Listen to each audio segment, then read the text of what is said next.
Okay, dear students, good morning. So good evening. Actually, I have been late for 6 to 7 minutes today. The being late is regretted. लेकिन मैं अब कोशिश करूंगा कि आप लोगों का ये 5 मिनट का बीच में इंग्लिश मीडियम का होता है, उसके साथ हम लोगों की दोनों क्लास का कोऑर्डिनेट करना पड़ता है, उसी में कई बार उधर लेट होने से इधर हो जाता है। लेकिन मैं कोशिश करूंगा आप लोग इसी टाइम से 8 बजे आप लोग मौजूद रहेंगे। मैं स्टूडेंट्स अब पहले क्वेश्चन से शुरू करते हैं, अब ज्यादा विलंब नहीं करते हैं, क्वेश्चन से शुरू करते हैं।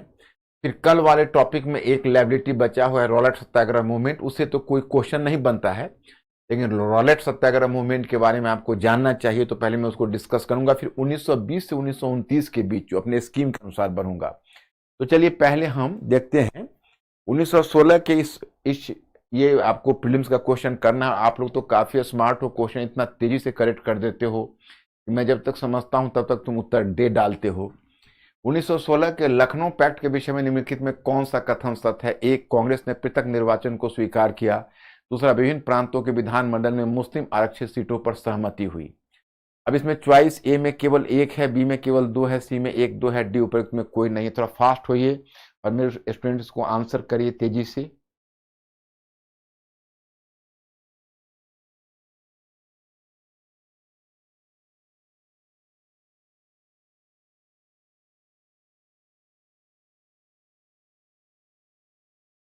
मैक्सिमम सी है।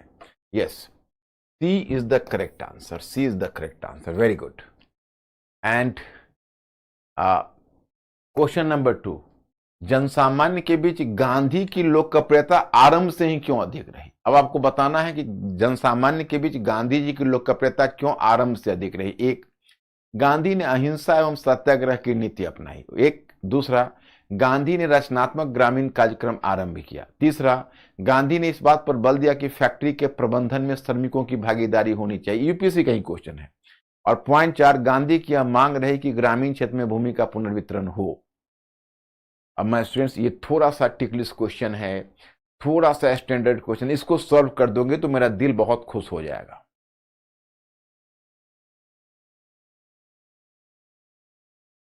कोशिश करिए, B fast.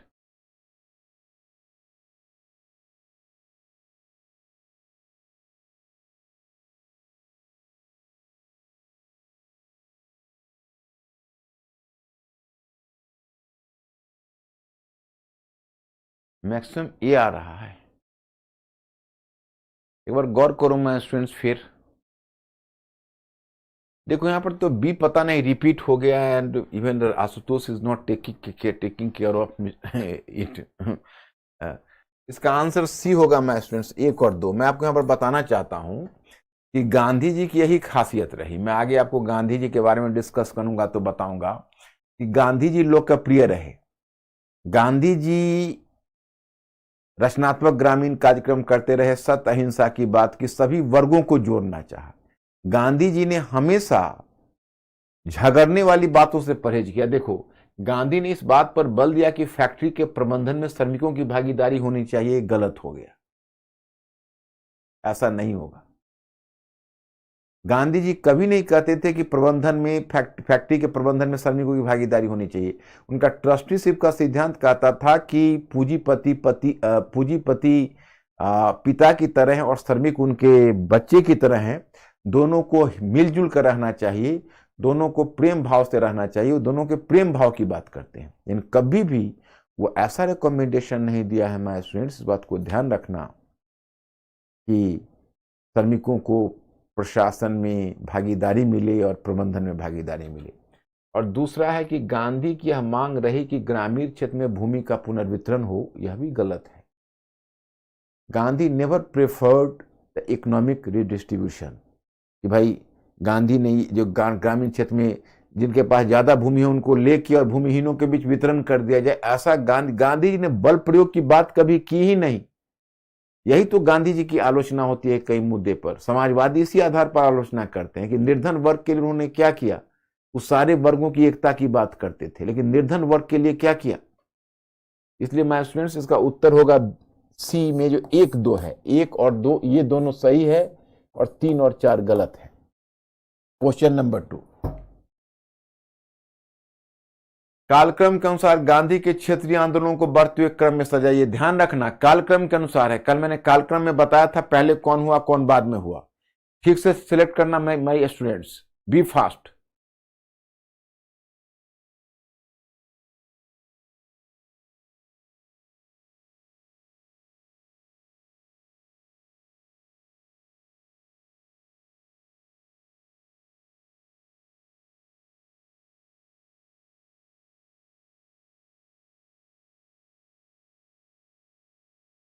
Yes, good, correct answer, A is the correct answer. कालक्रम के अनुसार पहले अहमदाबाद फिर खेरा। उपयुक्त में कौन गांधी के अंतर्गत प्रथम अखिल भारतीय आंदोलन था? प्रथम अखिल भारतीय आंदोलन कौन था? मैं student select them, select one.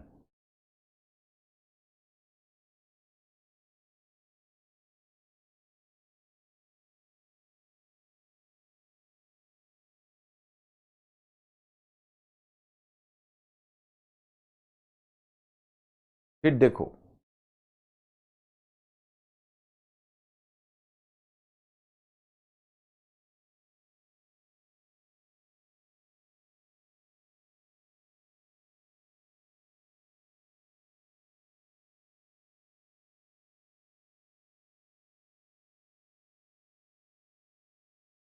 पहला अखिल भारतीय आंदोलन,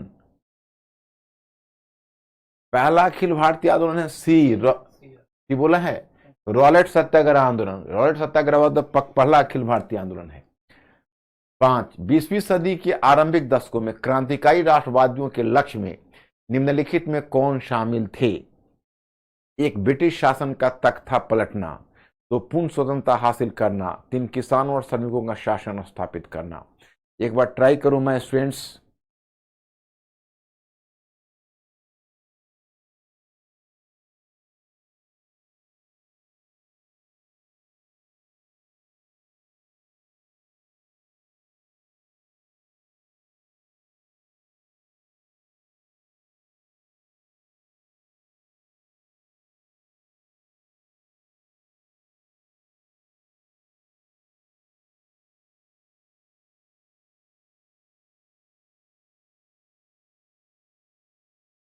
सी, यस, बिल्कुल करेक्ट है। C is the correct answer, absolutely correct. आपने बहुत बढ़िया किया है।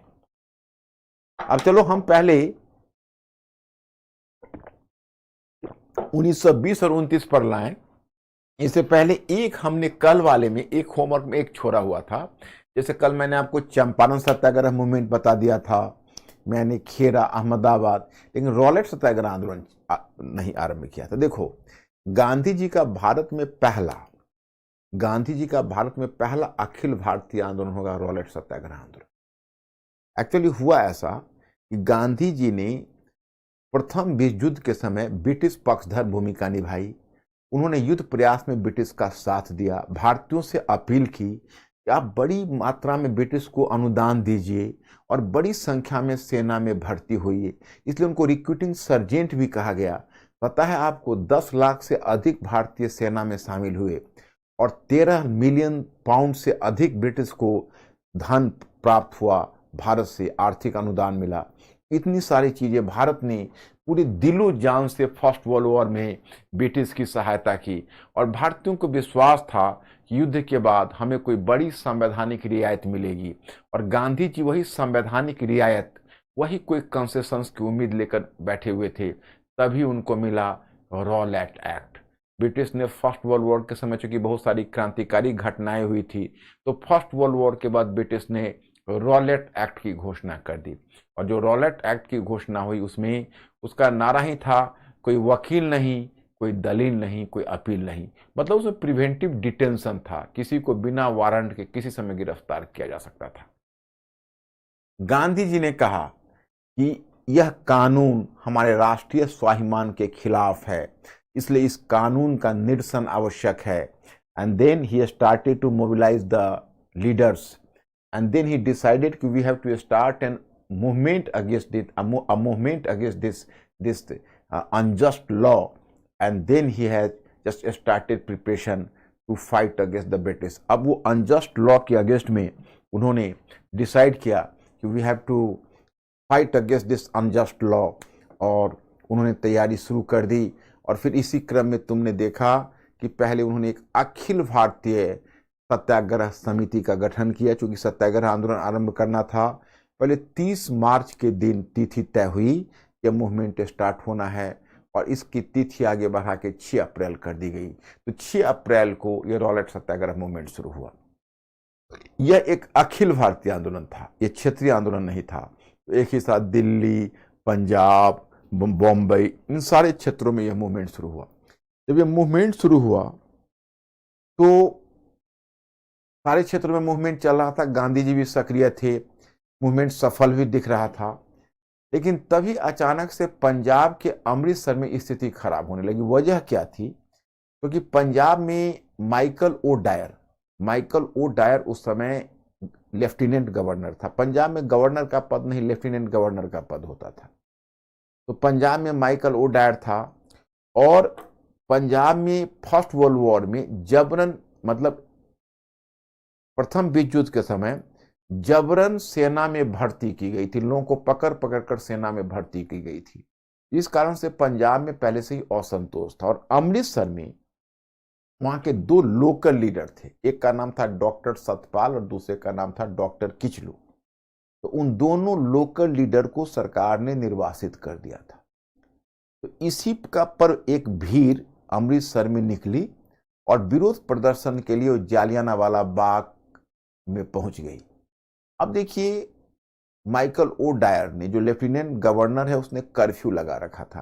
तो माय स्टूडेंट्स, इसमें होता यह है कि जब कर्फ्यू लगता है तो कर्फ्यू लगाने वाले को इस बात का ध्यान रखना पड़ता है कि लोगों को कर्फ्यू की उचित सूचना मिले। मतलब कर्फ्यू कोई छिपकर लगाने वाली चीज नहीं है। कर्फ्यू के लिए लोगों को अनाउंस किया जाता है, बताया जाता है कि आप घर से ना निकले, कर्फ्यू लगा हुआ है।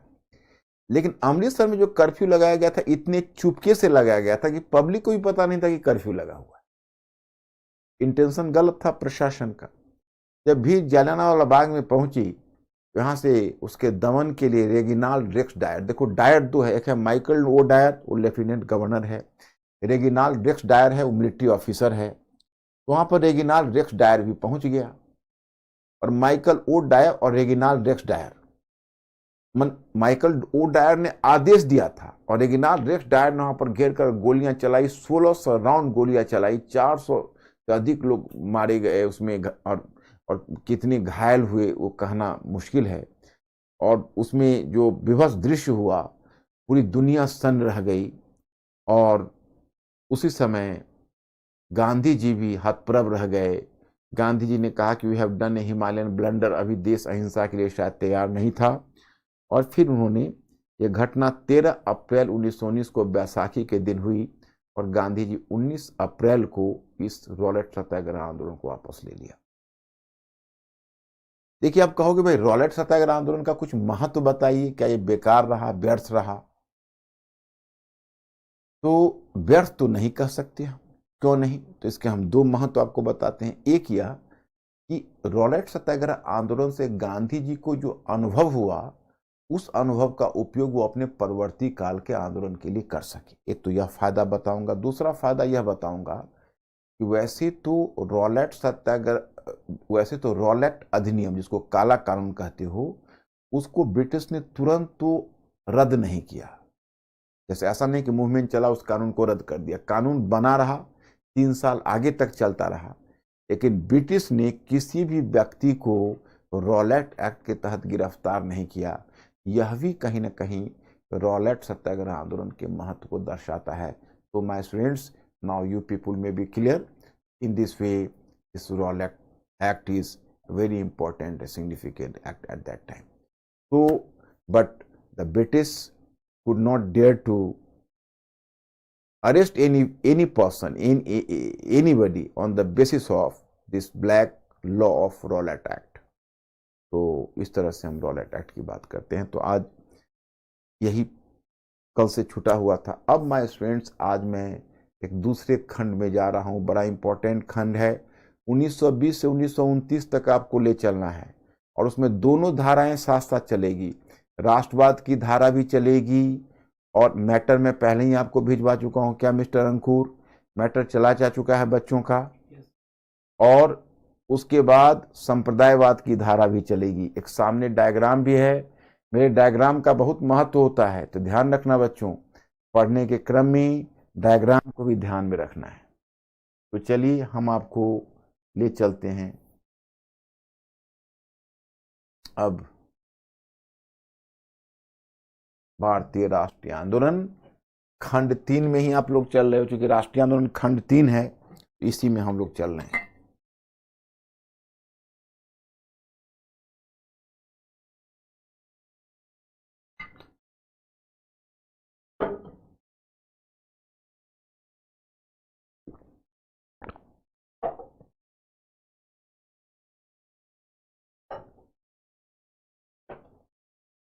तो अब इसके बाद भारतीय राष्ट्रीय आंदोलन में राष्ट्रवाद की प्रगति। राष्ट्रवाद की प्रगति में असहयोग आंदोलन है। असहयोग आंदोलन 1920 से 22 तक चलेगा। फिर गांधी जी का, उसके बाद जब 22 में वापस लेंगे तो गांधी जी का रचनात्मक ग्रामीण कार्यक्रम 1924-29 चलेगा। और इधर स्वराज्यिस्ट आंदोलन 1923 से 26 के बीच चलेगा। और साइमन कमीशन बहिष्कार आंदोलन, नेहरू रिपोर्ट 1928। मैं एक बार फिर आपको रिन्यू कर देता हूं, तो आपको बेहतर एक बार मैं एक आउटलाइन बना देता हूं। देखो, भारतीय राष्ट्रीय आंदोलन, वही डायग्राम है। उसी डायग्राम को फिर एक बार तुम लोग के दृष्टिपथ पर रखता हूं, क्योंकि मुझे लगता है कि जब बच्चा लोग जब डायग्राम समझ जाए तो समझो कि अधिकांश प्रॉब्लम सॉल्व हो गई।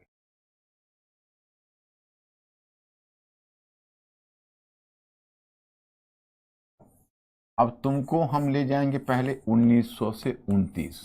देखो हम कैसे कैसे आगे बढ़ेंगे। 1900 से 29 पहुंच जाएंगे। 29 पर पहुंचेंगे तो भारत की आजादी में कितना समय बच जाएगा, 29 के बाद काउंट करिए। उसके बाद भारत की आजादी में कुल बच जाएगा हमारे पास 18 वर्ष। तो फिर हमारा नेक्स्ट बनेगा 1929 से 1939। और फिर उसके नेक्स्ट बनेगा 1939 से 1945। और तब लास्ट 2 वर्ष बनेगा 1945 से 47। तो भारत की आजादी भी मिलेगी, बट माय स्टूडेंट्स भारत का विभाजन भी होगा। विभाजन का दर्द भी आपको झेलना पड़ेगा। अब यहां पर पहले राष्ट्रवाद देखिए, राष्ट्रवाद की प्रगति।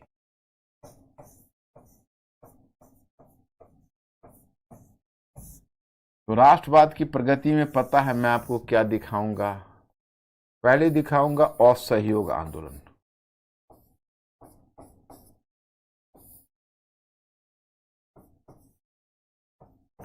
अब देखो ये असहयोग आंदोलन कितने ईस्वी से कितने ईस्वी के बीच चलेगा उसको ध्यान कर लो। ये चलेगा 1920 से 22 के बीच। ओके, ये 22 के बीच चलेगा। 1922 में जब इसको वापस लिया जाएगा तो 2 धाराएं। एक धारा तो होगी गांधी जी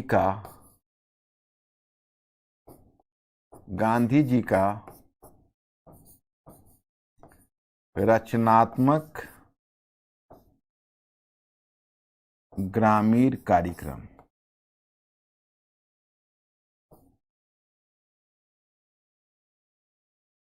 मतलब इसके बाद गांधी जी चले जाएंगे रचनात्मक ग्रामीण कार्यक्रम में, उसी में लिप्त हो जाएंगे। और कब कब से कब रहेंगे, तो 1924 से लेकर 1929 तक रहेंगे। ओके,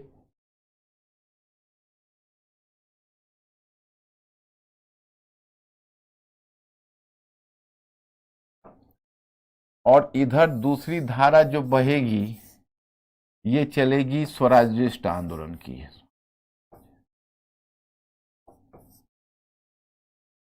ये धारा बनेगी स्वराज्यिस्ट आंदोलन की।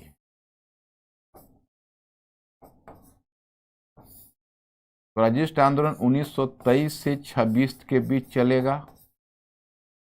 फिर आंदोलन जब 1926 में समाप्त हो जाएगा तो कांग्रेस के आंदोलन में एक प्रकार की शिथिलता आ जाएगी।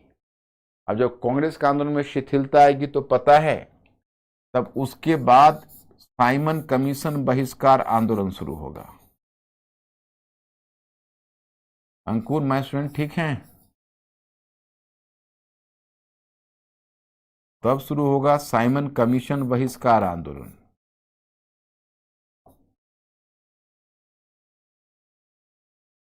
और जानते हो ये आंदोलन कब शुरू होगा? 1928 में होगा। अब ये 1928 में होगा। जब ये आंदोलन 28 में होगा, उसके बाद फिर नेहरू रिपोर्ट आएगी।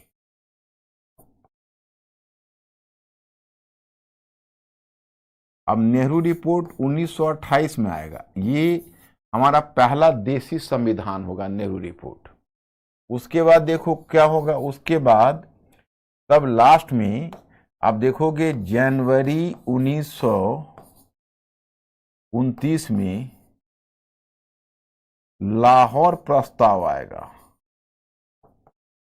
और लाहौर प्रस्ताव में क्या होगा पता है? भारत पूर्ण स्वराज्य का प्रस्ताव लाएगा। इससे पहले भारत कौन सा प्रस्ताव अपनाया था याद करो? कांग्रेस ने जो प्रस्ताव अपनाया था स्वराज्य का, वो 1906 के कलकत्ता अधिवेशन में। लेकिन 1929 के लाहौर अधिवेशन में कांग्रेस स्वराज्य को छोड़कर पूर्ण स्वराज्य के प्रस्ताव को पालेगा। अब आपके मन में जिज्ञासा होगी, भाई ये स्वराज्य और पूर्ण स्वराज्य में क्या अंतर है? अंतर है ना। स्वराज्य में क्या है कि आपकी देशी सरकार तो रहेगी, लेकिन जो विदेश और प्रतिरक्षा है, वह विदेश और प्रतिरक्षा ब्रिटिश के हाथ में रहेगा। विदेश और प्रतिरक्षा उस पर ब्रिटिश के हाथ में रहेगा। लेकिन यह जो सरकार होगी, इसमें विदेश और प्रतिरक्षा ब्रिटिश के हाथ में नहीं रहेगा। इसमें पूरी तरह से हमारी सरकार होगी, इसमें विदेश और प्रतिरक्षा भी हमारे हाथ में होगा। तो ये हो गया आपका असहयोग के बाद। लेकिन माय स्टूडेंट्स, अब तुमको यह जानना पड़ेगा कि राष्ट्रवाद यहीं तक नहीं है। राष्ट्रवाद में अब 1920 के दशक में तुम पहुंच चुके हो। तो 1920 के दशक में स्वतंत्रता के अर्थ का विस्तार हो चुका है। दशक में स्वतंत्रता के अर्थ का विस्तार। अब स्वतंत्रता के अर्थ का विस्तार क्या हो चुका है पता है? अब इसमें राजनीतिक स्वतंत्रता के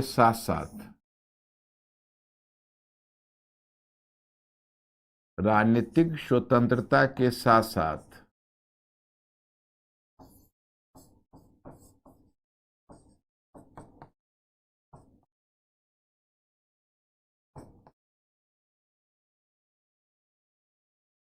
आर्थिक एवं सामाजिक स्वतंत्रता भी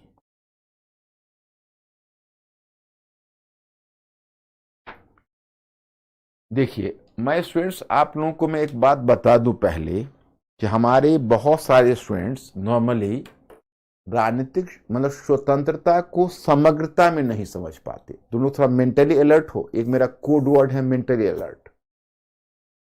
जब मैं आपको पढ़ाने के क्रम में बोलूं कि मेंटली अलर्ट हो, तो तुम ध्यान कर लेना, तब तुम थोड़ा सा और ज्यादा अलर्ट हो जाना। मतलब ज्यादा केयरफुल होकर मेरी बातों को सुनना। इसलिए मेरा कोड वर्ड है कि मैं जब ज्यादा इंपॉर्टेंट बात बताने लगता हूं, तो मैं अपने स्टूडेंट से पूछता हूं कि आर यू मेंटली अलर्ट और नॉट। तो मेंटली अलर्ट से मतलब हुआ कि आपको मेरी बात को और ज्यादा ध्यान देकर सुनना है। देखो, राजनीतिक स्वतंत्रता का मतलब हुआ आपको मतदान देने की आजादी, अपना सरकार बनाने की आजादी। मतलब आपको अगर अपने सरकार चुनने की आजादी मिले, वो आजादी कैसे मिलती है? तो मताधिकार के माध्यम से मिलती है। मतलब आप अगर मन मुताबिक अपनी सरकार को गठित कर सको, अपने मताधिकार का प्रयोग कर सको, अपनी इच्छा के अनुकूल तुम अपनी राजनीतिक संरचना को बना सको, इसको कहते हैं राजनीतिक आजादी। और दूसरा कहलाती है आर्थिक आजादी। तो आर्थिक आजादी का मतलब हुआ आर्थिक पुनर्वितरण। आर्थिक पुनर्वितरण का मतलब हुआ कि कुछ लोगों के पास बहुत ज्यादा है और कुछ लोग बिल्कुल ही निर्धन हैं, उनके पास साधनों की बिल्कुल कमी है। तो जिनके पास ज्यादा है उस उनसे लेकर जिनके पास नहीं है या बहुत कम है उनको दे दिया जाए, तो that is called economic redistribution. इसको कहते हैं आर्थिक पुनर्वितरण। मतलब हैव से हैव नॉट्स के बीच जो रिसोर्सेस है उसका अगर वितरण कर दिया जाए तो that is called economic redistribution. तो माय पॉइंट इज कि आपका जो आर्थिक पुनर्वितरण वाला जो मुद्दा है, वो आर्थिक पुनर्वितरण से आशय यह है कि बहुत लोग हैं जो बहुत गरीब थे। जैसे एक तरफ पूंजीपति है जिनके पास बहुत पैसा है, एक तरफ मजदूर है बेचारे जो मुश्किल से जीवन यापन भी नहीं कर पा रहे हैं, एक तरफ जमींदार है जिनके पास बहुत ज्यादा जायदाद है, दूसरी तरफ किसान है, निर्धन किसान है। तो विभाजन है। तो आर्थिक पुनर्वितरण का मतलब है कि धनी लोगों से लेकर निर्धन के बीच हो और निर्धन में क्षमता हो, तब उसको कहते हैं आर्थिक स्वतंत्रता।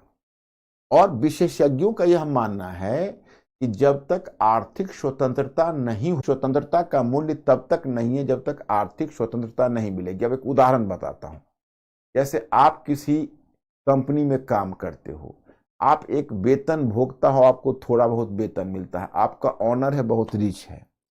अब अगर वो आपको शर्त रख दिया कि देखो भाई, हम तुमको पगार तभी देंगे, यानी आपको तनख्वाह तभी देंगे और आपको नौकरी में तभी रखेंगे जब आप अमुक राजनीतिक दल को वोट दोगे। अगर आप अमुक राजनीतिक दल को वोट नहीं दोगे तो मैं नौकरी से निकाल दूंगा। तो आप ही बताओ, क्या इस आर्थिक आजादी ना होने से आपको राजनीतिक आजादी मिल पाएगी? मतलब आप अब डर से उसको आप वोट दोगे जिसको आप नहीं देना चाहते हो। या आप ऐसे समझो, कोई बहुत गरीब है, दाने दाने के लिए मुहताज है, वो ठंड से ठिठुर रहा, उसको ओढ़ने के लिए कंबल नहीं है। कुछ धनी लोग आएंगे, उनको कंबल देंगे, उनको खाना देंगे, उनको सुविधा देंगे, कहेंगे कि तुम अमुक पार्टी का वोट जाकर दो। अब उसकी मजबूरी है कि अमुक पार्टी को वोट देगा। तो तुम ही बताओ, आर्थिक स्वतंत्रता ना होने से क्या उसको राजनीतिक स्वतंत्रता मिल पाई? नहीं मिल पाई ना। इसको कहते हैं आर्थिक स्वतंत्रता। ओके, अब दूसरी आती है सामाजिक स्वतंत्रता। तो सामाजिक स्वतंत्रता का मतलब है कि जब तक सामाजिक समानता नहीं होगी, जैसे समाज में जाति व्यवस्था है, एक तरफ उच्च जाति के लोग हैं, दूसरी तरफ निम्न जाति के लोग हैं। कुछ लोग हैं जिनके साथ अछूतों जैसा व्यवहार हो रहा है, उनके साथ समानता का व्यवहार नहीं हो रहा है, तो फिर वो सामाजिक स्वतंत्रता नहीं हुई। और जब तक सामाजिक स्वतंत्रता नहीं होगी तो राजनीतिक स्वतंत्रता नहीं होगी। क्योंकि जो सामाजिक रूप से अति पिछड़े हैं वो तो बेचारे अपने मताधिकार का प्रयोग भी नहीं कर पाएंगे। सवर्ण लोग या जो समाज में प्रभावी हैं उनको मत नहीं देने देंगे। महिलाएं हैं, कमजोर वर्ग अगर रहती हैं, अगर घूंघट की आड़ में घर घर की चाहत दीवारी के अंदर अगर उनको रखा जाता है, उनको घर से बाहर नहीं निकलने दिया जाता है, वो अपने मताधिकार का प्रयोग कैसे करेंगी? तो जब तक सामाजिक स्वतंत्रता नहीं मिलेगी, आर्थिक स्वतंत्रता नहीं मिलेगी, तब तक राजनीतिक स्वतंत्रता का महत्व नहीं है। तो माय स्टूडेंट्स, यहाँ पर मैं आपको बताना चाहता हूँ 1920 का दशक और 1930 का दशक, ये दोनों दशक इसलिए भी आपके लिए महत्वपूर्ण है क्योंकि अब स्वतंत्रता का अर्थ बदल चुका था। अब स्वतंत्रता का अर्थ लगाया गया कि देखो, स्वतंत्रता का अर्थ महज राजनीतिक स्वतंत्रता नहीं है, बल्कि आर्थिक और सामाजिक स्वतंत्रता भी है। इसलिए जब भी स्वतंत्रता की बात हो तो हम लोग केवल आर्थिक स्वतंत्रता की बात ना करें, बल्कि सामाजिक और सांस्कृतिक स्वतंत्रता की भी बात करें।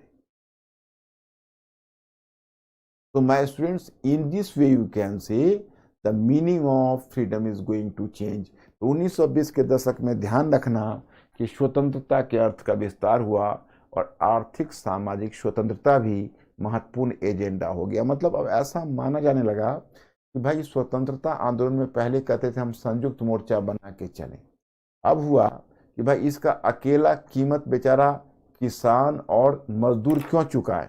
पूंजीपति और जमींदार भी अपने अपने हक का बलिदान करें, तभी ये स्वतंत्रता आंदोलन चलेगा। ये केवल मजदूर की कीमत पर और किसानों की कीमत पर नहीं चलेगा। तो ये हुआ आर्थिक और सामाजिक स्वतंत्रता।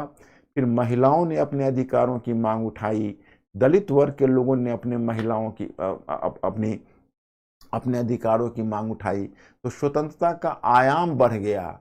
अब हुआ कि नहीं, तो केवल राजनीतिक स्वतंत्रता नहीं बल्कि आर्थिक और सामाजिक स्वतंत्रता भी। तो मैं स्टूडेंट्स, आप लोग आर्थिक सामाजिक स्वतंत्रता का मतलब समझ गए? अंकुर, जरा पूछिए मेरे स्टूडेंट से, आर दे ओके? क्या मतलब समझ गए? कोई दिक्कत तो नहीं है? क्योंकि फिर मुझे आगे बढ़ना है, ये सब जानना उनके लिए बहुत आवश्यक है, क्योंकि यही आर्थिक सामाजिक स्वतंत्रता का अधिकार उनको संविधान में भी मिलेगा। तो संविधान को समझने के लिए भी उनको आर्थिक सामाजिक स्वतंत्रता समझना आवश्यक है। तो अंकुर, क्या हिंट मिल रहा है इन लोगों से? समझ गए वो लोग? Yes, very good. अब देखिए, अब इसमें आपको देखेंगे कि आंदोलन में, राष्ट्रीय आंदोलन में अब और भी वर्ग शामिल होंगे, और इसमें क्या क्या होगा? तो युवा वर्ग, चाहे इसको आप ऐसे कर लीजिए। पीछे हमने क्या क्या देखा? क्रांतिकारी राष्ट्रवाद, किसानों में जागृति, श्रमिक आंदोलन, महिलाओं में जागृति, निम्न जाति आंदोलन। तो एक तो क्रांतिकारी राष्ट्रवाद,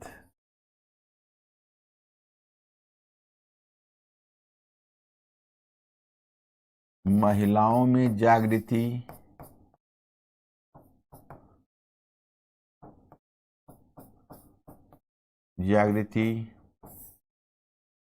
निम्न जाति आंदोलन, ये सब भी हमारे राष्ट्रीय आंदोलन का हिस्सा है। जैसे जब आप पढ़ते हो, केवल इतना ही पढ़ोगे तो बहुत सारे क्वेश्चन को सॉल्व नहीं कर पाओगे। ये सब जो आंदोलन आप देख रहे हो, ये भी हमारे राष्ट्रीय आंदोलन का हिस्सा है। निम्न जाति आंदोलन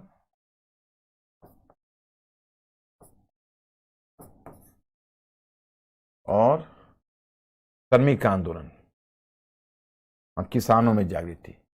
तो हमको फिर लेफ्ट करना पड़ेगा। किसानों में जागृति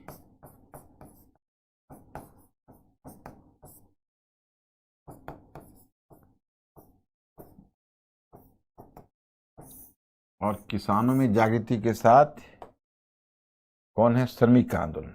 श्रमिक आंदोलन। अब देखो, इसमें जानते हो, श्रमिक आंदोलन, निम्न जाति श्रमिक आंदोलन और किसानों में जागृति, ये जो दो आप देख रहे हो, ये आ जाएगा आर्थिक स्वतंत्रता में, और महिलाओं में जागृति और निम्न जाति आंदोलन आ जाएगा सामाजिक स्वतंत्रता में। क्रांतिकारी राष्ट्रवाद को दोनों में किसी में रख सकते हो। तो इस प्रकार से ये सब स्वतंत्रता का अर्थ बदल चुका है। एक तो मुख्य धारा राष्ट्रीय आंदोलन की चल रही है, इसके अलावा बहुत सारे किसान, निम्न जाति, महिलाएं, क्रांतिकारी राष्ट्रवादी, श्रमिक, सब अपने अपने ढंग से आंदोलन कर रहे हैं। मतलब आंदोलन के सामाजिक आधार का विस्तार हुआ है। नए नए सामाजिक वर्ग इस आंदोलन में शामिल हो गए हैं। आगे आपको क्वेश्चन में भी मिलेगा। लेकिन ये तो आपने राष्ट्रवाद देखा, लेकिन उसके समानांतर संप्रदायवाद की प्रगति भी हो रही है। और मैं इसी में सिलसिले में आपको बताना चाहूंगा, यही तो रोना है। इसलिए देखो, स्वतंत्रता भी मिली और विभाजन भी हुआ। जैसे उधर राष्ट्रवाद की प्रगति देखी, इधर है संप्रदायवाद की प्रगति। ये दोनों साथ साथ चल रहे हैं। ये अमृत है और ये विष है, और अमृत के साथ विष भी साथ साथ चल रहा। और मैं आपको पहले ही बता चुका हूं, संप्रदायवाद को परिभाषित करके बता चुका हूं कि संप्रदायवाद है क्या। अमृत के समानांतर देखो विष भी चल रहा, तो संप्रदायवाद की प्रगति है।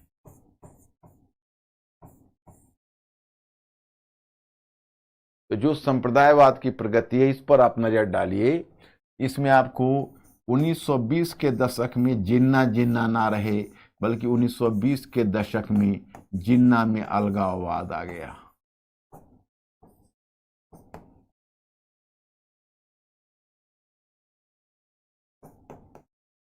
अब जिन्ना में अलगाववाद आ गया, बताइए, अब पहले वाले जिन्ना नहीं रहे। दूसरा, तुम देखते हो कि नेहरू रिपोर्ट पर मतभेद होगा ये जो संप्रदायवाद को प्रगति नेहरू रिपोर्ट, जो भारत का पहला संविधान बनेगा, उस पर मुस्लिम लीग की क्या आपत्ति होगी, नेहरू रिपोर्ट पर देखोगे। और उसके बाद इसमें आपको बताया है जिन्ना का दिल्ली घोषणा पत्र। अब जिन्ना का दिल्ली घोषणा पत्र जो आएगा वो अपने आप में संप्रदायवाद का एजेंडा बन जाएगा। ये दिल्ली घोषणा पत्र बड़ा इंपॉर्टेंट है और ये मार्च 1929 में आया है।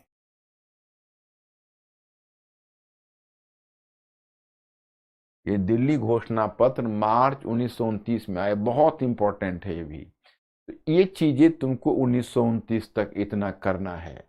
और ये जो मैंने आपको बताया है, देखो इस पर गौर करना। यहाँ पर मजबूरी क्या थी कि ये हॉरिजेंटल क्षैतिज इतना नहीं जा सकता था, इसलिए क्रांतिकारी राष्ट्रवाद की प्रगति, किसानों में जागृति, श्रमिक आंदोलन, महिलाओं में जागृति, निम्न जाति आंदोलन, ये हॉरिजेंटल जाना चाहिए जैसे मैंने बनाया है। जगह के अभाव में इसको वर्टिकल कर दिया गया है। लेकिन मैं यहाँ पर यह चीज बताना चाहूंगा कि तुम लोग इस बात को ध्यान रखना कि 1900, चाहे इसको तुम ऐसे ध्यान रखना कि आर्थिक एवं सामाजिक स्वतंत्रता। तो ये आर्थिक एवं सामाजिक स्वतंत्रता से जुड़ा हुआ है,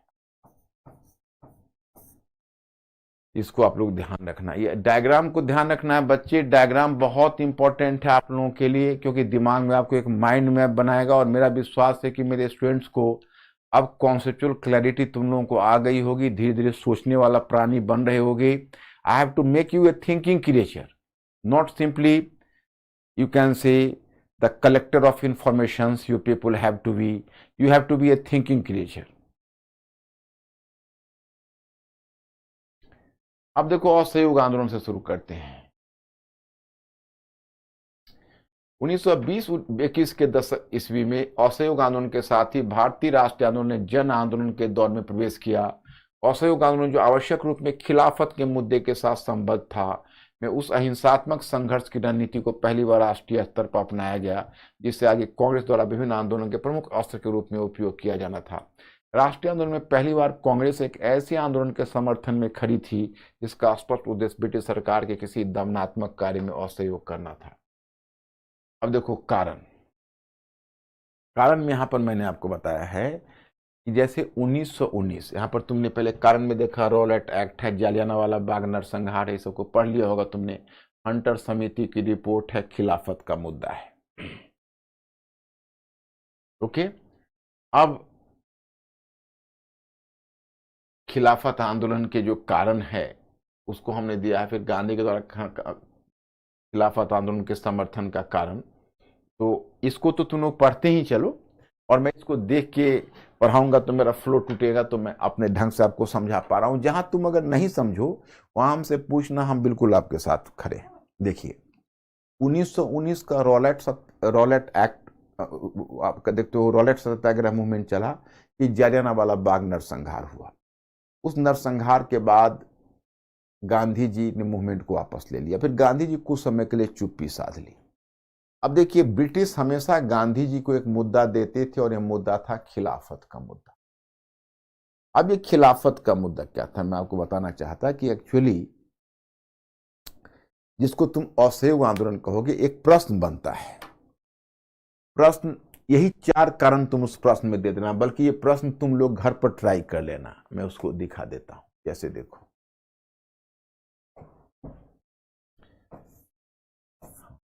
उन परिस्थितियों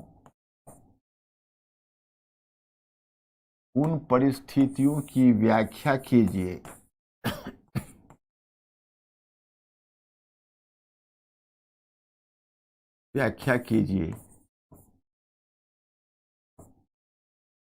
जिनके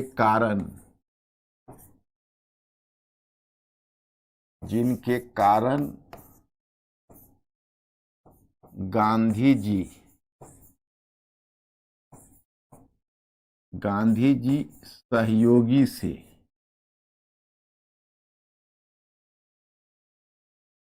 असहयोगी बन गए।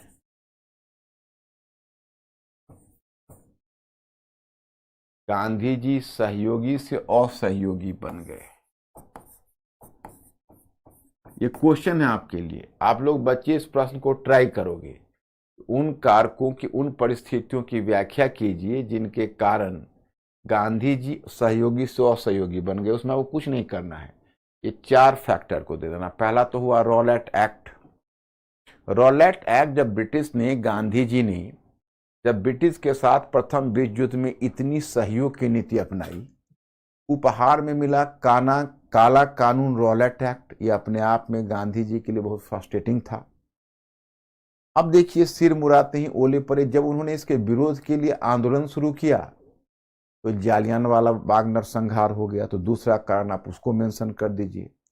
जालियानवाला बाग नरसंहार ने ब्रिटिश शासन की क्रूरता को प्रकट किया, दूसरा कारण ये हो गया। तीसरा आपको मिलेगा आगे हंटर कमेटी की रिपोर्ट। ये हंटर समिति क्या थी? तो हंटर समिति का गठन, जब ये जालियानवाला बाग नरसंहार हुआ तो पूरी दुनिया में ब्रिटिश की छवि धूमिल हुई। तो ब्रिटिश ने एक नौटंकी की, एक कमेटी बैठा दी कि जरा ये कमेटी जांच करे कि जालियानवाला बाग में जो हुआ किसकी गलती थी, क्या हुआ नहीं हुआ। तो जब वो कमेटी बैठाई गई तो गांधी जी को थोड़ी सी उम्मीद जुड़ी हुई थी कि चलो वो कमेटी कहीं न्याय करे, हंटर कमीशन कहीं वास्तविकता सामने लाए और दोषी व्यक्ति को दंड मिले, जो माइकल ओ डायर है।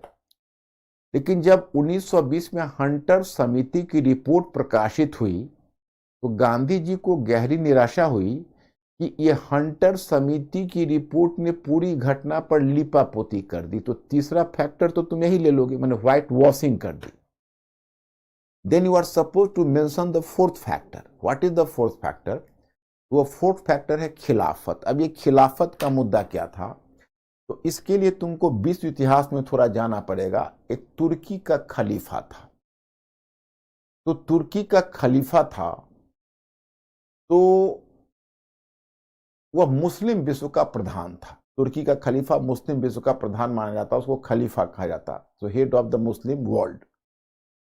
अब फर्स्ट वर्ल्ड वॉर हुआ तो जर्मनी के साथ ऑस्ट्रिया था और ऑस्ट्रिया के साथ तुर्की भी हो गया, क्योंकि तुर्की को बहुत सारे, जो तुर्की को वैसे भी जो पश्चिमी देश थे उसका शोषण करते थे, उसको ऑटोमन साम्राज्य बोलते थे, ऑटोमन साम्राज्य। और उसके साथ बड़ा लूट खसोट किया हुआ था। ऑटोमन साम्राज्य बहुत चिढ़ा हुआ बैठा था, वो जर्मनी और ऑस्ट्रिया के साथ हो गया। तो ये कहलाए सेंट्रल पावर, जर्मनी, ऑस्ट्रिया और ऑटोमन साम्राज्य। उधर एलाइड पावर्स या मित्र राष्ट्र कहलाया ब्रिटेन, फ्रांस और रूस था। क्रांति के बाद रूस निकल गया तो अमेरिका आ गया, और इसके अलावा रोमानिया था और भी कई कंट्री थे, टोटल 22 कंट्री थे उसमें। तो क्या, चलिए अंत में क्या हुआ कि मित्र राष्ट्र जीत गए और जर्मनी हार गया, सेंट्रल पावर। तो जर्मनी ऑस्ट्रिया के साथ तुर्की भी हार गया। अब पेरिस शांति सम्मेलन में, अब पेरिस शांति सम्मेलन ये पराजित पक्ष का के भविष्य का निर्णय करना था। और शायद तुम लोग पेरिस शांति सम्मेलन के बारे में जानते होंगे कि बड़ा अन्यायपूर्ण सम्मेलन था। नाम तो था शांति सम्मेलन, लेकिन शायद ही किसी दूसरे सम्मेलन ने इतनी अशांति पैदा की होगी। इस शांति सम्मेलन में अलग अलग देशों के साथ संधि हुई। तो जर्मनी के साथ वार्साई की संधि हुई, तो जर्मनी को उसमें कठोर शर्तें रखी गई। ऑस्ट्रिया के साथ सेंट जर्मेन की संधि हुई, और एक गुप्त संधि उन लोगों ने आपस में सेब्रे की संधि तुर्की के बारे में की, और तय किया कि तुर्की से उसकी राजधानी कुस्तुनतुनिया भी छीन लिया जाएगा, खलीफा के पद को समाप्त कर दिया जाएगा, और तुर्की का अधिकांश भाग छीनकर थोड़ा बहुत पहाड़ी क्षेत्र उसको छोड़ दिया जाएगा। ये इसकी जो रिपोर्ट थी तो गुप्त थी, सीक्रेट थी, लेकिन प्रकाशित हो गई। तो दुनिया भर के मुसलमानों को कंसर्न हुआ कि भाई हमारे मुस्लिम विश्व के खलीफा है तुर्की, और उनके साथ ऐसा अन्याय होगा तो यह उचित नहीं है। तो जो भारत में मुस्लिम लीग थी और मुस्लिम लीग के युवा नेता थे वो भी परेशान हो गए। तो मोहम्मद अंसारी के नेतृत्व में एक मुस्लिम लीग का एक प्रतिनिधि मंडल यहां से ब्रिटेन गया। ब्रिटिश प्रधानमंत्री लॉर्ड जॉर्ज था उससे मिलने, और लॉर्ड जॉर्ज भी चूंकि एलाइड पावर्स का था और बड़ा प्रोमिनेंट फिगर था उस समय मित्र राष्ट्रों में और पेरिस पीस कॉन्फ्रेंस में। हालांकि संधि का सम्मेलन तो पेरिस में हो रहा था और फ्रांस का भी शेयर था, लेकिन ब्रिटेन का शेयर उसमें बहुत बड़ा था। तो लॉयड जॉर्ज जो चाहता तो होता ही, लेकिन लॉयड जॉर्ज क्यों चाहेगा? तो जब ये प्रतिनिधिमंडल जब मिला उनसे जाके लॉयड जॉर्ज से, और लॉयड जॉर्ज से रिक्वेस्ट किया कि देखिए तुर्की का खलीफा मुस्लिम विश्व का खलीफा है, उनके साथ थोड़ा इंसाफ होना चाहिए। तो उसने कहा कि देखिए ये मामला पूरा का पूरा जो मामला है यह पेरिस सर्वोच्च शांति परिषद के पास है और हमारे पास इसकी अथॉरिटी नहीं है। जो पेरिस शांति परिषद जो विचार करेगी वही मान्य होगी और इसलिए हम इसमें कुछ कर नहीं सकते। तो जब ये बात उन्होंने कही तो यहाँ से प्रतिनिधिमंडल निराश होकर वापस आ गया और उसे बहुत कष्ट हुआ कि भाई हमारी बात नहीं सुनी गई। तो वो लोग एक मूवमेंट के लिए कुछ उधेड़ बुन में थे, तो गांधी जी ने उनको खिलाफत के मुद्दे पर सपोर्ट कर दिया, उनको प्रोत्साहित किया कि आप लोग एक आंदोलन छेड़ सकते हैं। उन्होंने खिलाफत के मुद्दे को गंभीरता से लिया। धार्मिक मामला था परंतु गंभीरता से लिया। तो मैं स्टूडेंट, अब क्या हुआ इसमें दो चीजें कि उन्होंने जब गांधी जी ने सपोर्ट किया तो मुस्लिम लीग भी थोड़ा उत्साहित हुई। पहले 1919 में उसने दिल्ली से खिलाफत की घोषणा की, लेकिन 1920 में लखनऊ में अधिवेशन मुस्लिम लीग की अखिल भारतीय समिति की बैठक हुई और 1920 में मुस्लिम लीग ने जून 1920 में खिलाफत आंदोलन आरंभ कर। तो जून 1920 में खिलाफत आंदोलन आरंभ कर दिया। उसमें तय हुआ कि ब्रिटिश वस्तुओं का बहिष्कार, ब्रिटिश न्यायालय का बहिष्कार, ब्रिटिश शिक्षण संस्थानों का बहिष्कार, ब्रिटिश अगर आवश्यक समझी गई तो ब्रिटिश सेना का भी बहिष्कार और कर रोको आंदोलन समेत सिविल नाफरमानी आंदोलन भी हम लोग, सविनय अवज्ञा आंदोलन भी छेड़ेंगे, मतलब ब्रिटिश कानूनों का भी उल्लंघन करेंगे। बात यहां तक पहुंच गई, आंदोलन चला। जब वो आंदोलन खिलाफत आंदोलन शुरू हो गया तब गांधी जी ने कांग्रेस को प्रभावित करना शुरू कर दिया कि कांग्रेस भी तीन मुद्दों पर, एक मुद्दा है पंजाब ज्यादती, मतलब पंजाब रोंग, मतलब पंजाब रोंग का मतलब जालियाना वाला बाग में जो हुआ, तो पंजाब गलती यानी पंजाब ज्यादती यानी पंजाब गलती, खिलाफत गलती जो खिलाफत में उन्होंने मुसलमानों के साथ किया, और तीसरा स्वराज्य, स्वराज्य की मांग। इस स्वराज्य की मांग, इन तीन मुद्दों पर आप कांग्रेस भी अखिल भारतीय आंदोलन आरंभ करे। लेकिन जिस समय गांधी जी ने यह बात कही उस समय कांग्रेस के कुछ नेता ऐसे थे जो गांधी जी के इस विचार से सहमत नहीं थे। उस समय बाल गंगाधर तिलक जीवित थे और बाल गंगाधर तिलक ने इसका विरोध किया। उन्होंने कहा कि देखिए मुस्लिम लीग से जो भी समझौता हमारा होगा वह समझौता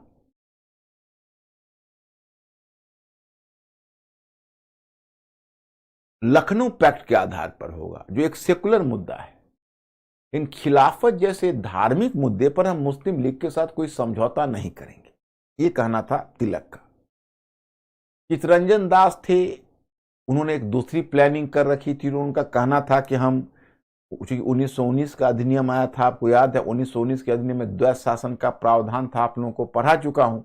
और द्वैत शासन में पहली बार निर्वाचित सरकार को 4 ही अधिकार सही कुछ तो मिल रहा था। तो चित्तरंजन दास एक मंसूबा बनाए बैठे थे कि हम चुनाव लड़ेंगे और चुनाव लड़कर हम सरकार बनाएंगे प्रांत में, और तब हम ऐसा नहीं कि सरकार बना के पावर का उपभोग करेंगे या एंजॉय करेंगे, ऐसी मंशा उनकी नहीं थी। उनकी मंशा यह थी कि हम सरकार बनाएंगे और वहां पर जाके अंदर से हम सरकार की कार्यवाही को ध्वस्त कर देंगे, मतलब गवर्नर के काम में अरंगा लगाएंगे।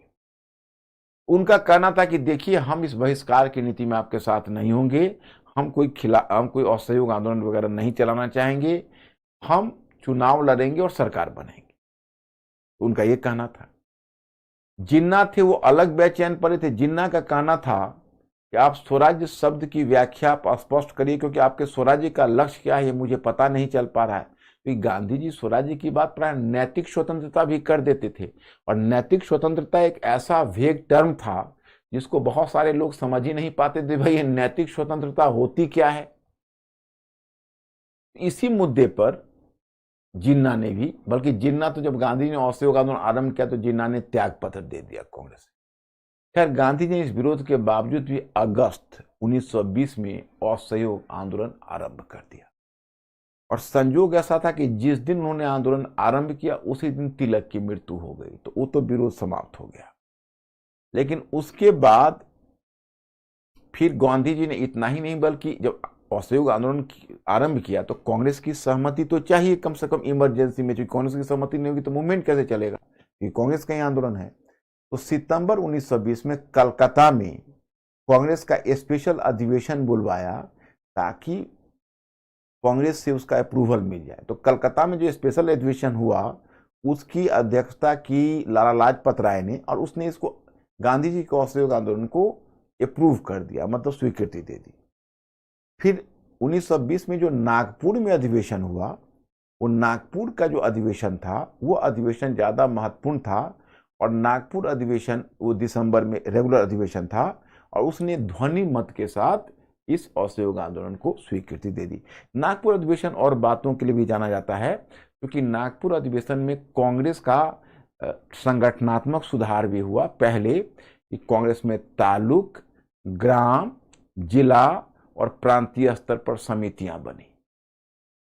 इन नागपुर अधिवेशन में बनी, ग्राम स्तर पर, तालुक स्तर पर, जिला स्तर पर और प्रांतीय स्तर पर। तो चारों स्तर पर समितियां बनी, और सबके ऊपर स्थापित हुई अखिल भारतीय समिति। सबके ऊपर स्थापित हुई अखिल भारतीय समिति। और फिर आप देखते हो कि अखिल भारतीय समिति बनी। तो here I have to inform you, मुझे आपको एक बात यहां पर इन्फॉर्म करनी है जो मैं आपसे शेयर करना चाहूंगा कि देखो ये 4 पॉइंट है, यही 4 पॉइंट, मतलब जो मैंने प्रश्न दिया है उस प्रश्न का उत्तर इसी 4 पॉइंट से निकलेगा। मतलब कि उन परिस्थितियों की व्याख्या कीजिए जिसके कारण गांधी जी सहयोगी से असहयोगी हुए। इसमें इसी 4 पॉइंट को दे देना। इस क्वेश्चन को तुम ट्राई कर लेना। रॉलेट एक्ट, जालियानवाला बाग नरसंहार, हंटर समिति की रिपोर्ट, और चौथा खिलाफत का मुद्दा। अब मैं स्टूडेंट्स यहाँ पर 2 क्वेश्चन, ये खिलाफत आंदोलन के कारण क्यों था, तो तुर्की का यूनिवर्सिटी और क्या क्या मुस्लिम लीग की शिकायत थी, इस पेज में मिल जाएगा। इसमें यह मेरे काम का नहीं है। गांधी जी ने खिलाफत के मुद्दे को क्यों समर्थन किया, तो गांधी जी ने खिलाफत आंदोलन के प्रति सहानुभूति व्यक्त की तथा उसे भारतीय राष्ट्रीय आंदोलन में हिंदू मुस्लिम एकता स्थापित करने का एक ऐसा अवसर माना जो कि आगे 100 वर्षों तक नहीं प्राप्त होना था, गांधी जी का कहना था। इसके अतिरिक्त गांधी जी द्वारा खिलाफत आंदोलन का समर्थन करने के निम्नलिखित कारण थे। वह ब्रिटिश की फूट डालो राज करो की नीति का जवाब। अच्छा, हम इसको बात करते हैं, एक काम करते हैं, इस पर मैं एक फिर क्वेश्चन आपको फॉर्म कर देता हूं, फिर असहयोग आंदोलन के कार्यक्रम और वगैरह वगैरह का बात होगी।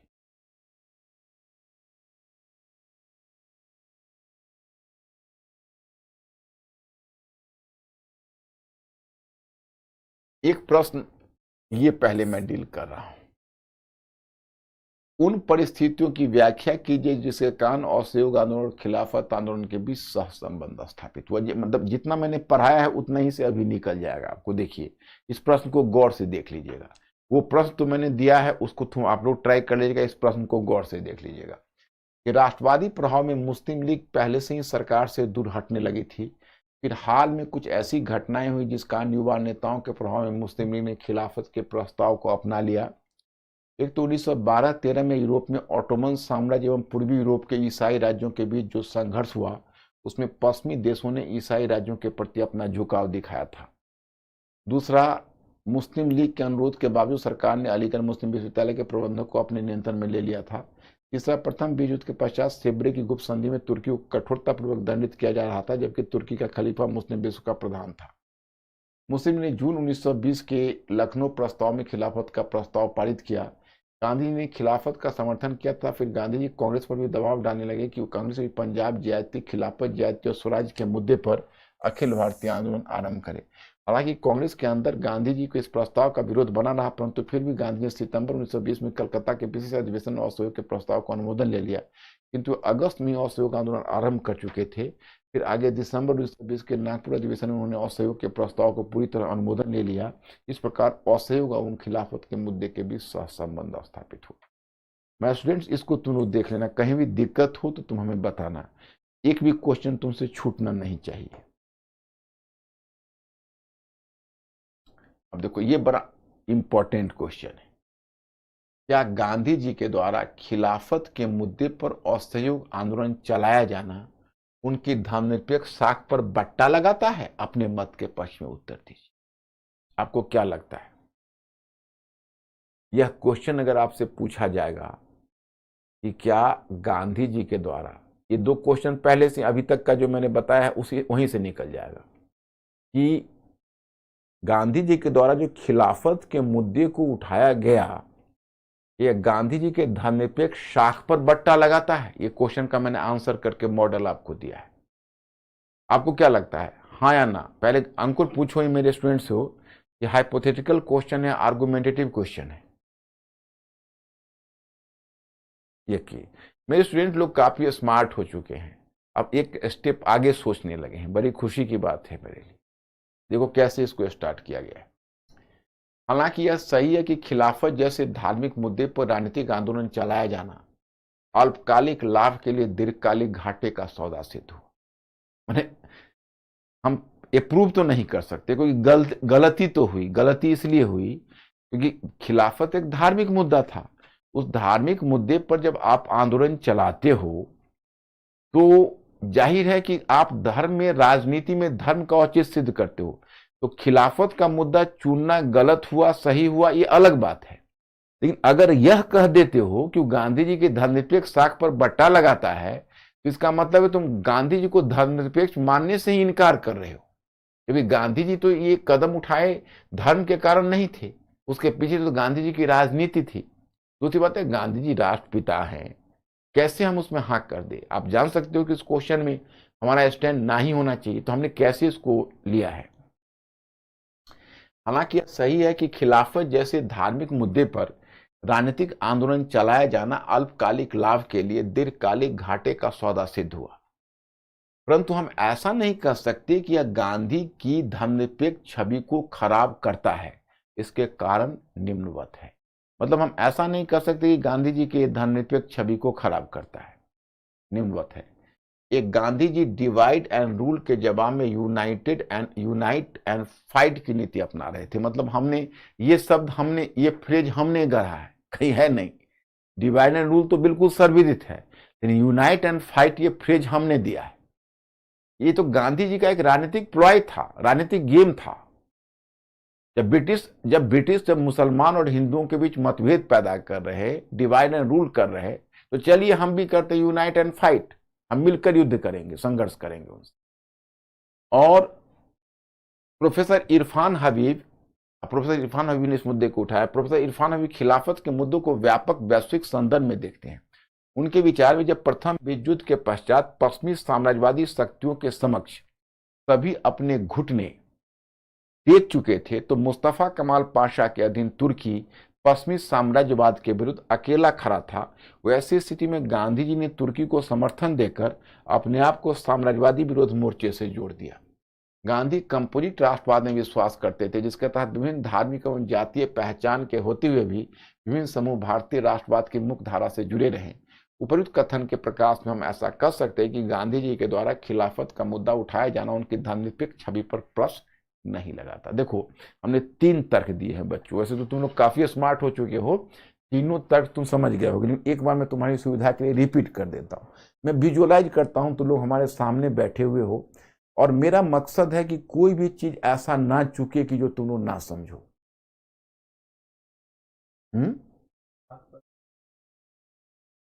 बट्टा लगाना का मतलब हुआ क्या? उनकी छवि को खराब करता है। साख का मतलब हुआ, जैसे इसे तो डे टू डे लाइफ में तो लोग ग्रामीण परिवेश से हो गए, साख, उनका साख खराब हो गया। साख खराब मैंने क्रेडिट खराब हो गया, मैंने वो गलत आदमी निकले। तो साख पर बट्टा लगने का मतलब है कि जो गांधी जी का जो अब तक का साख था कि भाई ये धर्म के मामले में बड़े उदार हैं, ऐसा कुछ है नहीं है, वो एक तरह से धर्मनिरपेक्ष हैं, ऐसा नहीं है, वो धर्म के प्रति बह रहे हैं। तो साख का मतलब अब तक जो उनका क्रेडिट था, अब तक जिस बात का श्रेय दिया जाता था, वो श्रेय अब खत्म हो गया, ये कहना है। तो क्या ऐसा हम कर सकते? कभी नहीं कर सकते। क्या समझ रहे हो लोग?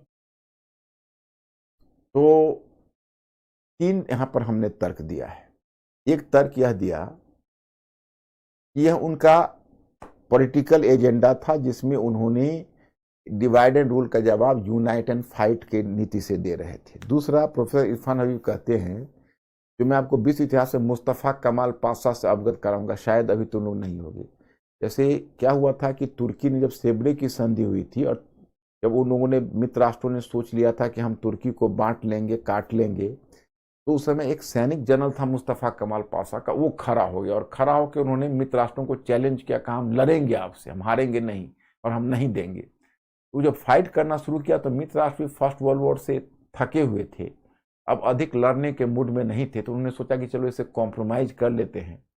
तो उसने अंत में मुस्तफ़ा कमाल पाशा से कॉम्प्रोमाइज करके सेबड़े की संधि रद्द करके एक दूसरी संधि की।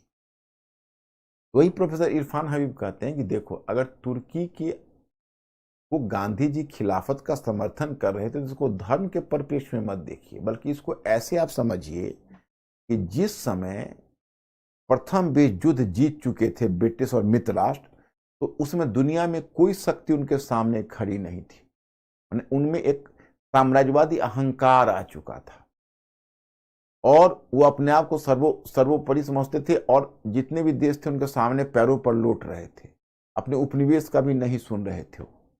इंडिया में रॉलेट एक्ट दे दिया, चाइना के साथ धोखा किया, वहां अलग मूवमेंट चल रहा है, मिस्र के साथ धोखा किया, मिस्र में अलग मूवमेंट चल रहा है, मिस्र का प्रधानमंत्री जगलुल पाशा को कैद करके कहां भेज दिया। ये सब तो खैर अलग चीज है, लेकिन एक तरह से उनमें एक प्रकार का अहंकार आ चुका था। उस समय तुर्की, मुस्तफा कमाल पाशा के अधीन तुर्की अकेला साम्राज्यवादियों के विरुद्ध झंडा लेकर खड़ा हो गया कि हम फाइट करेंगे, और गांधी जी ने खिलाफत के मुद्दे को समर्थन देकर धार्मिक मुद्दा कम, बल्कि अपने आप को उस साम्राज्यवाद विरोधी मोर्चे से जोड़ दिया था, जिस मोर्चे को लेकर मुस्तफा कमाल पाशा खड़ा था। ये प्रोफेसर इरफान हबीब का कहना है, तो इसीलिए मैंने वहां पर दे दिया। और तीसरा ये है कि गांधी जी कंपोजिट कल्चर में विश्वास करते थे। कंपोजिट कल्चर का मतलब हुआ कि भले ही सबका धर्म अलग हो, सबकी जाति पहचान अलग हो, लेकिन राष्ट्रीय मुद्दों पर हम एक हैं। ये गांधी जी का एजेंडा। ओके माय स्टूडेंट्स, तो ये बात थी। अब चलिए हम अच्छा, इसके आगे भी क्वेश्चन, भारतीय आंदोलन की भूमिका का समालोचनात्मक परीक्षण के, ये तो खैर आगे मिलेगा। ये 2 क्वेश्चन अभी कर दिया, अभी अब आपको पीछे ले चलते हैं। ये 2 क्वेश्चनों से जुड़ा हुआ था, इसलिए मैंने किया। ये कारण हो गया।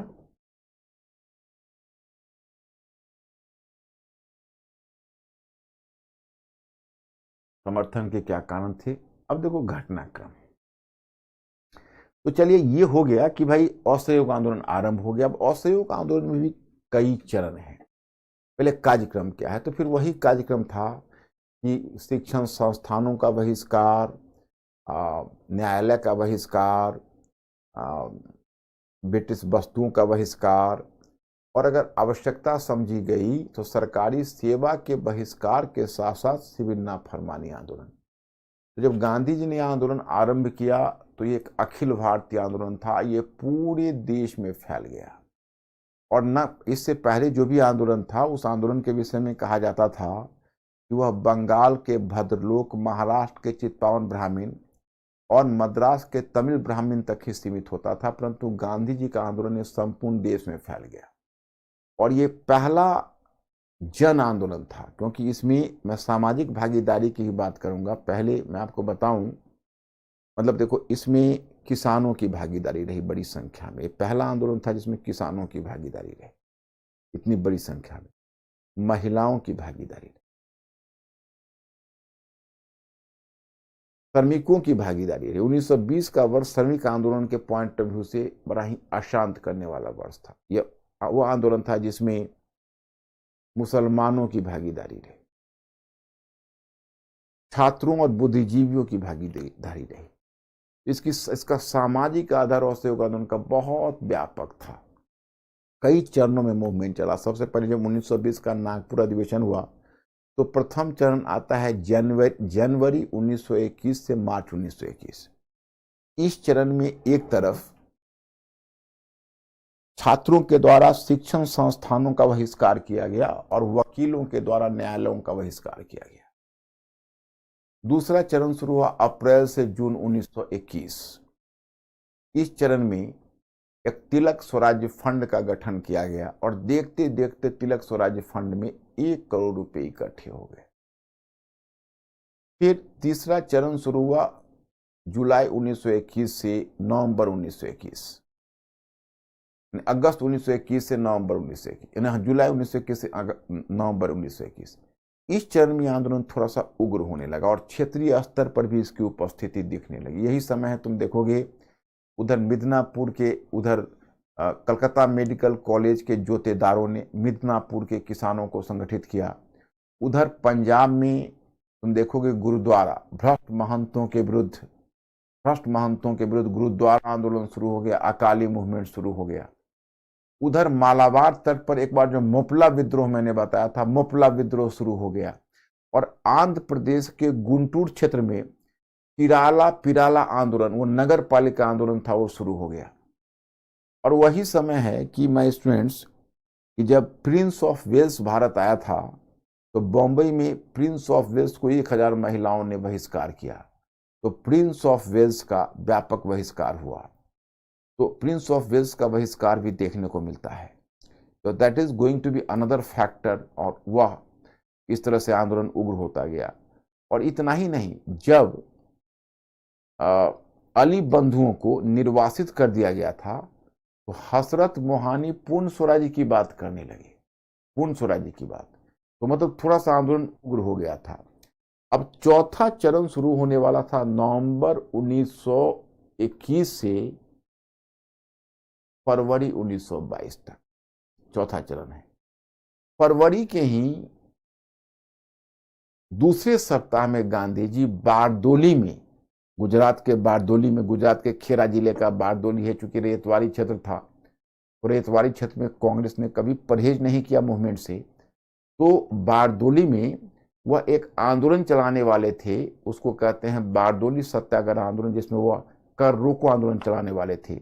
तभी 4 फरवरी या 5 फरवरी 1922 को चौरी चौरा नामक स्थल पर एक लोगों की भीड़ ने थाने को जला दिया, जिसमें 30 पुलिस वाले जल गए।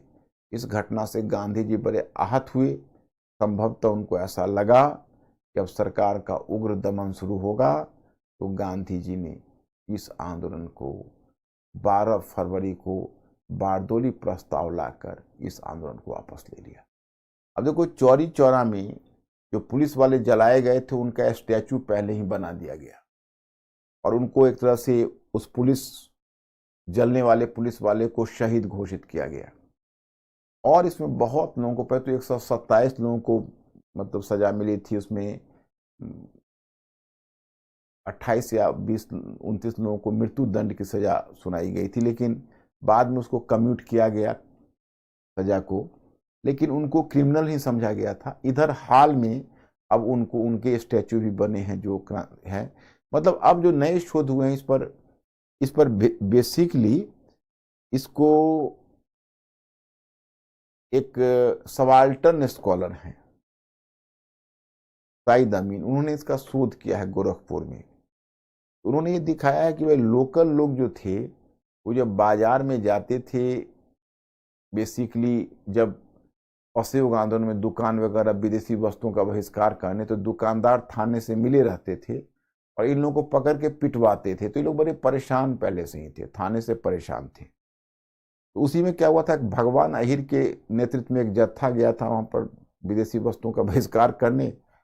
तो वहां पर कुछ मतलब जो कार्यकर्ता थे उसको गिरफ्तार करके थाने में बंद कर दिया था। उसी में भीड़ गई बचाने, तो पुलिस वालों ने बंदूक उन पर तान दी। तो उनके मन में भ्रम हो गया कि भाई मैंने गांधी टोपी पहन रखी है, मुझे बंदूक की गोली कुछ नहीं बिगाड़ सकती। तो वही ये लोग फिर भी आगे बढ़ गए। तो उसने पहले हवा में फायर किया और फिर एक बॉडी पर फायर कर दिया, एक दो लोग गिर गए। इसी पर भीड़ दौड़ गई और दौड़ कर उनको पकड़ा, तो लोग थाने के अंदर भाग गए। तो ये लोग बाहर से थाने बंद करके और उस पर केरोसिन ऑयल छीट कर आग लगा दी बाहर से। तब तक उधर तोड़कर थाने से अपने तो मतलब जो कैदी थे उसको निकाल ही चुके थे, तो बच गए। पुलिस वाले उनको बाहर से बंद करके आग लगा दी। तो इससे क्या हुआ कि घटना के बाद गांधी जी ने उसको वापस ले लिया। लेकिन मैं इसमें असहयोग आंदोलन का सीमाएं भी बताऊंगा, कुछ महत्व भी बताऊंगा, फिर असहयोग आंदोलन के आगे भी चलूंगा। तो मैं स्टूडेंट्स कल ये पूरा पढ़ के तुम लोग रखना, तो मैं कल इसमें करूंगा भी, और जो क्वेश्चन भी होगा वो भी क्वेश्चन आपसे डिस्कस करूंगा। तो कल 1929 तक हम लोग पहुंच जाएंगे। सो मैं स्टूडेंट्स आज मैं यहीं रुक रहा हूँ। थैंक यू वेरी मच, और मैं फिर कल इसको जारी रखूंगा।